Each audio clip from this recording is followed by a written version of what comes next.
In Jude 1:14, the Bible says that Enoch was the seventh generation from Adam, just like his cousin Lamech. But while Lamech was murdering people, Enoch was warning them about God's coming judgment. He foretold that the Lord cometh with 10,000s of his saints to execute judgment upon all that are ungodly among them. You see that in Jude 1:14. But his words were rejected. And just like the end-time scoffers in 2 Peter 3:4, so the mockers in Enoch's day they apparently were demanding of him, when Enoch, just like scoffers in the last time would say, where is the promise of his coming? Apparently they were saying to Enoch, when Enoch, when is this judgment you keep warning us about? When's it finally going to appear?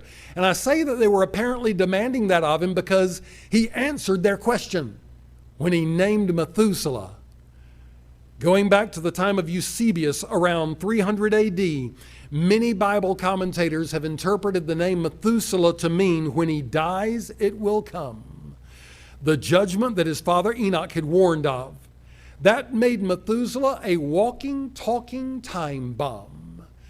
And while they may have been going around killing everybody else, they didn't kill Methuselah. They stayed clear of him. And the older he got, the more urgent the message of his name became. But notice that God's long suffering is demonstrated in the fact that this walking time bomb, Methuselah, lived to be the oldest man ever. 969, because God was not willing that any should perish. He wanted to stall the judgment. He wanted to stall Methuselah's death as long as possible. But the very year that Methuselah died, the flood came just as his name foretold. Genesis chapter 6 describes how the curse of sin had corrupted nearly all of humanity in just a few generations. There was no restraining influence of human government until after the flood. And there was very little restraint of human mortality since sinners could live on to develop their depravity for centuries. So Genesis 6:5 comes to the tragic conclusion that the wickedness of man was great in the earth and that every imagination of the thoughts of his heart was only evil continually. Virtually the entire planet had become incorrigibly corrupt. God had shown them mercy. He had promised that a child would deliver them. He had shown how to picture that deliverance through a sacrifice.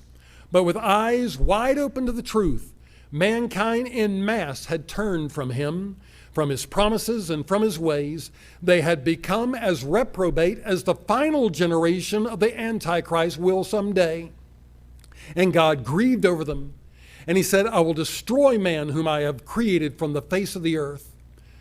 But there was one exception. In a world gone mad, Genesis chapter 6 verse 8 says, but Noah found grace in the eyes of the Lord. It's the first time that the word grace is ever found in the Bible. And it literally made a world of difference for Noah and his family.